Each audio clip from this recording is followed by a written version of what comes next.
Halo saudara-saudara, perkenalkan nama saya Demi Afrista Randi. Saya adalah mahasiswa Magister Manajemen Universitas Kristen Indonesia. Dan pada kesempatan saat ini, saya akan menyampaikan materi tentang manajemen risiko keuangan. Oke, yang pertama kita perlu memahami dulu apa itu manajemen risiko keuangan.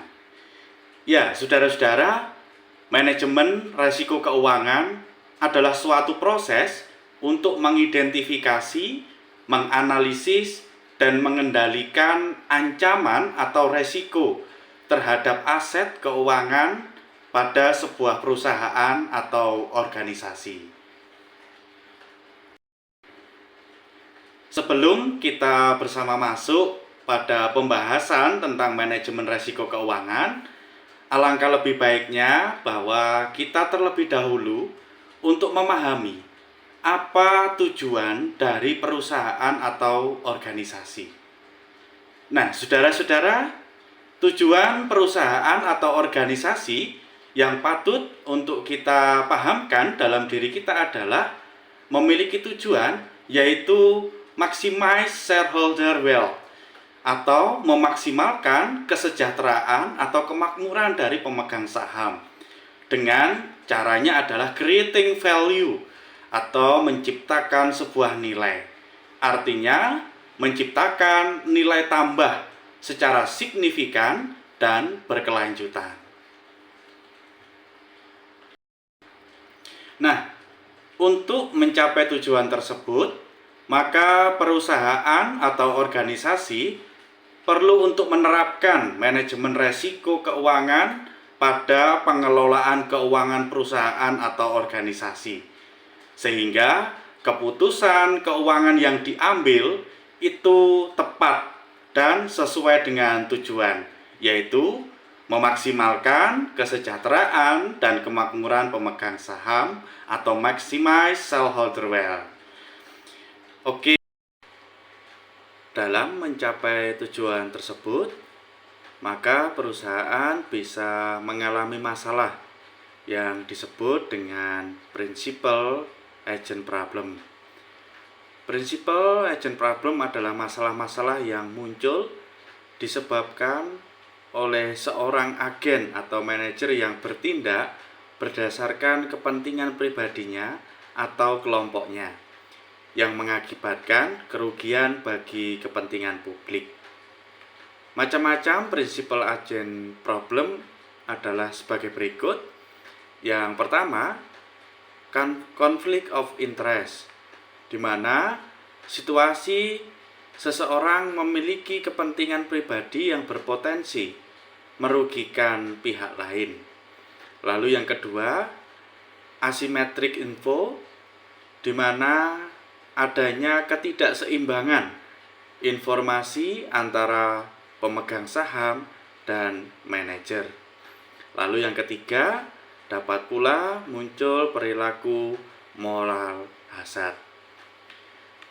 Nah, untuk mengatasi masalah-masalah yang muncul tersebut, maka ada cara untuk dapat mengatasi principal agent problem adalah dengan menerapkan good corporate governance dengan prinsip tarif atau TARIF, di mana penjelasannya adalah sebagai berikut. T. Transparan, A. Akuntabilitas, R. Responsibilitas, I. Independensi, F. Fairness. Maka dengan penerapan good corporate governance dengan prinsip tarif ini, harapannya dapat mengatasi masalah yang muncul dalam principal agent problem. Ya, saudara-saudara, kita bersama mengetahui bahwa keputusan keuangan dari manajer keuangan itu dapat dibagi menjadi 3. Yang pertama, yaitu keputusan investasi.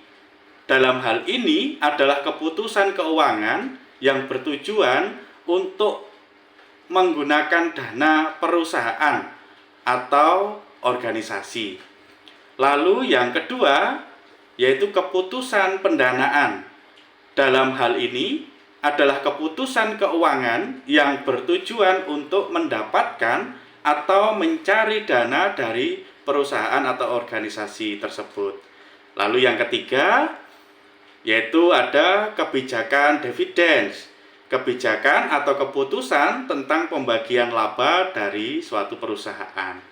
Nah, tiga macam ini yang menjadi keputusan keuangan di dalam manajemen keuangan.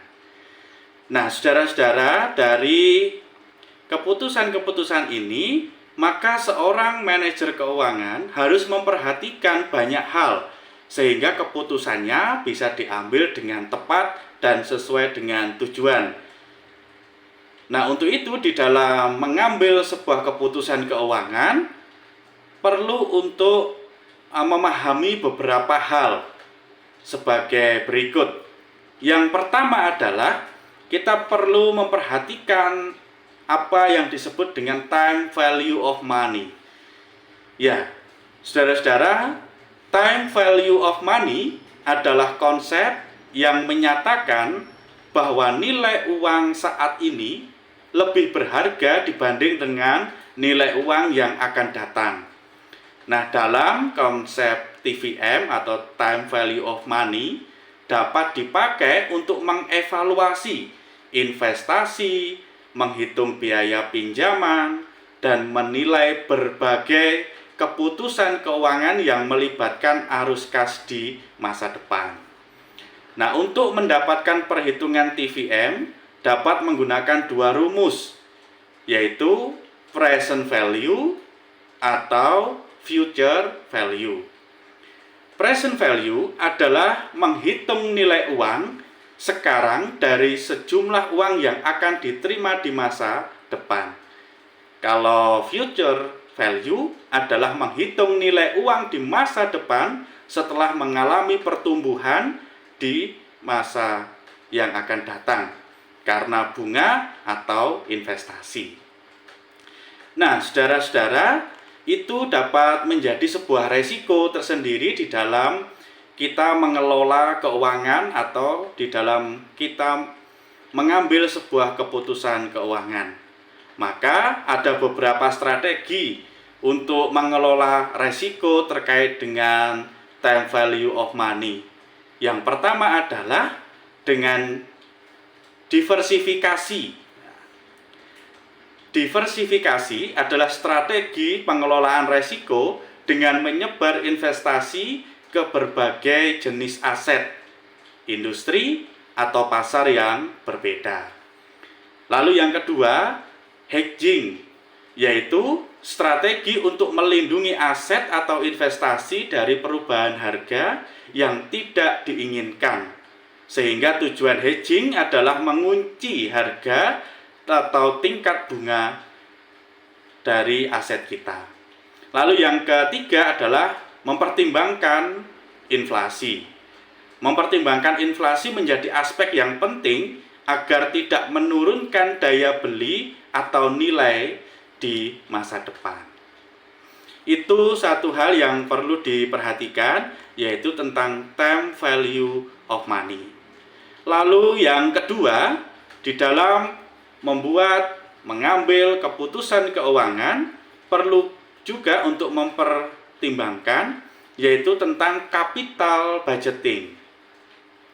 Capital budgeting adalah proses perencanaan dan pengambilan keputusan terkait investasi jangka panjang dalam aset tetap atau proyek yang bertujuan untuk meningkatkan nilai perusahaan. Nah, proses ini melibatkan analisis biaya dan manfaat dari investasi sebelum keputusan itu diambil. Keputusan yang diambil melalui capital budgeting akan berdampak signifikan terhadap pertumbuhan dan profitabilitas perusahaan dalam jangka panjang. Nah, di dalam kita mempertimbangkan capital budgeting, ada beberapa metode yang bisa dipakai untuk menganalisis. Adapun metode yang dapat dipakai adalah yang pertama, Net Present Value atau NPV. Metode ini digunakan untuk menghitung selisih antara nilai sekarang dari arus kas masuk dan kas keluar. Jika NPV-nya lebih besar daripada 0, maka proyek itu dianggap menguntungkan karena memberikan nilai tambah bagi perusahaan. Lalu yang kedua, ada Internal Rate of Return yang disingkat dengan IRR, yaitu metode yang digunakan untuk menghitung tingkat diskonto yang membuat NPV menjadi 0.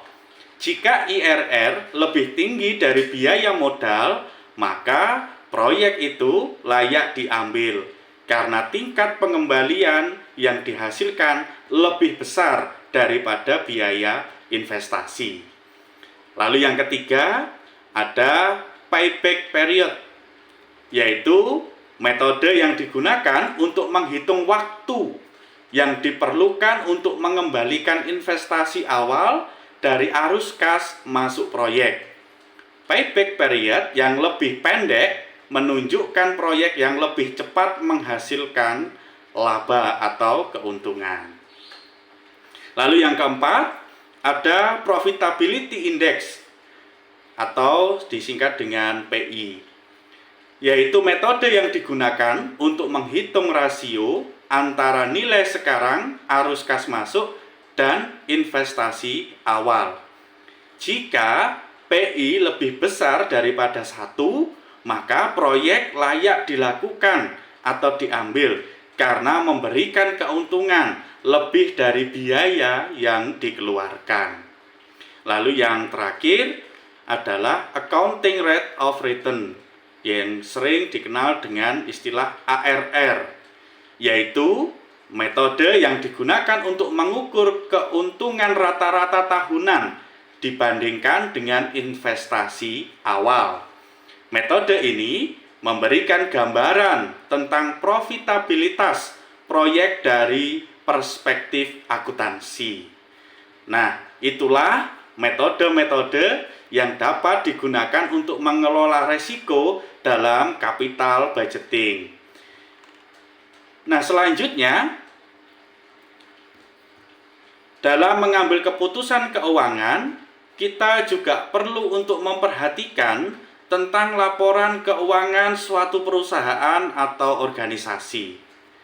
Laporan keuangan dapat memberikan gambaran atau memberikan informasi terkait kondisi atau keadaan suatu perusahaan atau organisasi. Nah, adapun laporan keuangan dapat dipaparkan dalam bentuk yang pertama adalah neraca. Neraca menunjukkan posisi kekayaan perusahaan, kewajiban keuangan, dan modal sendiri perusahaan pada waktu tertentu. Kekayaan disajikan pada sisi aktiva, sedangkan kewajiban dan modal sendiri pada sisi pasiva. Lalu yang kedua, yaitu laporan laba rugi. Laporan laba rugi menunjukkan laba atau rugi yang diperoleh oleh suatu perusahaan dalam periode waktu tertentu, misalnya 1 tahun. Lalu yang ketiga, ada laporan yang disebut dengan laporan arus kas yang menunjukkan sirkulasi keuangan arus kas masuk dan arus kas keluar dari suatu perusahaan atau organisasi. Nah, saudara-saudara, dari laporan keuangan tersebut, maka dapat dianalisis menggunakan beberapa metode. Antara lain, yang pertama adalah analisis common size. Apa itu analisis common size? Analisis ini merubah angka-angka yang ada dalam neraca atau laporan laba rugi menjadi persentase berdasarkan dasar tertentu. Untuk angka-angka yang ada di neraca, common base-nya itu adalah total aktiva. Lalu yang kedua, ada analisis indeks. Analisis indeks adalah analisis yang merubah semua angka dalam suatu laporan keuangan pada tahun dasar menjadi 100. Nah, pemilihan tahun dasar bukanlah selalu tahun yang paling awal, tetapi tahun yang dianggap paling normal.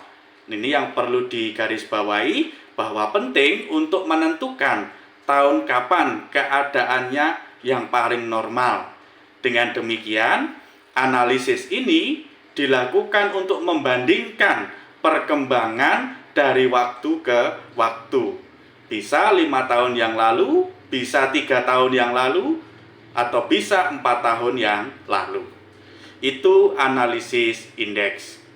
Lalu selanjutnya ada analisis rasio keuangan. Nah, analisis rasio keuangan itu pun juga dapat terbagi di dalam beberapa pendekatan. Yang pertama adalah rasio likuiditas, yaitu mengukur kemampuan perusahaan untuk memenuhi kewajiban finansial jangka pendeknya dengan menggunakan aktiva lancarnya. Nah, semakin liquid, maka semakin baik perusahaan tersebut.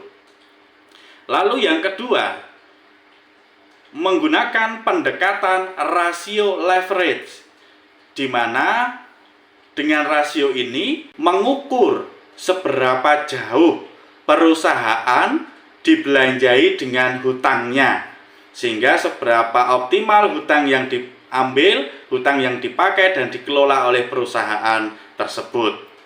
Lalu yang ketiga, ada pendekatan rasio aktivitas, yaitu mengukur seberapa efektif perusahaan menggunakan sumber dayanya. Rasio ini menyangkut perbandingan antara penjualan bersih dengan berbagai investasi dalam aktiva-aktiva.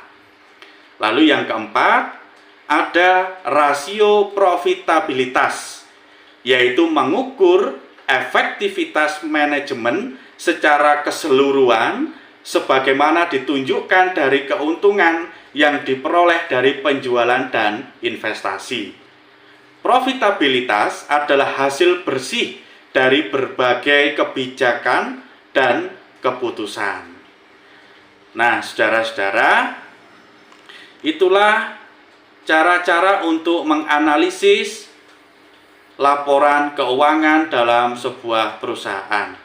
Maka dengan menganalisisnya, kita akan dapat mengambil sebuah keputusan keuangan yang tepat dan sesuai dengan tujuan. Yang terakhir, pada akhirnya di dalam mengambil keputusan keuangan, khususnya keputusan investasi, maka perlu memperhatikan ketika menempatkan investasi yang tepat sesuai dengan kebutuhan perusahaan atau organisasi. Sebagaimana teori tentang portofolio investasi yang dapat digambarkan sebagaimana berikut. Yang pertama, kita bisa menempatkan investasi kita pada reksadana pasar uang jika kita jangka waktunya itu kita pakai kurang dari 1 tahun. Kenapa? Kalau kurang dari 1 tahun, kita harus mempertimbangkan rasio likuiditasnya, sehingga semakin kita membutuhkan uang itu, maka kita juga membutuhkan keberadaan yang liquid. Lalu yang kedua, kita bisa menempatkan investasi kita pada short term to medium term investing, yaitu antara 1 sampai 2 tahun, dan ditempatkan pada reksadana terproteksi. Nah, ini penting untuk menjaga uang pokok untuk tidak tergerus jika kita mengasumsikan akan menginvestasikan selama 1 sampai 2 tahun.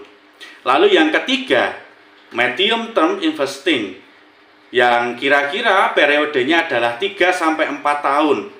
Nah, pada bagian ini maka kita dapat menempatkan investasi kita pada reksadana pendapatan tetap, di mana kita bisa menempatkannya pada obligasi, pada surat hutang negara, surat hutang perusahaan, atau melewati pasar modal.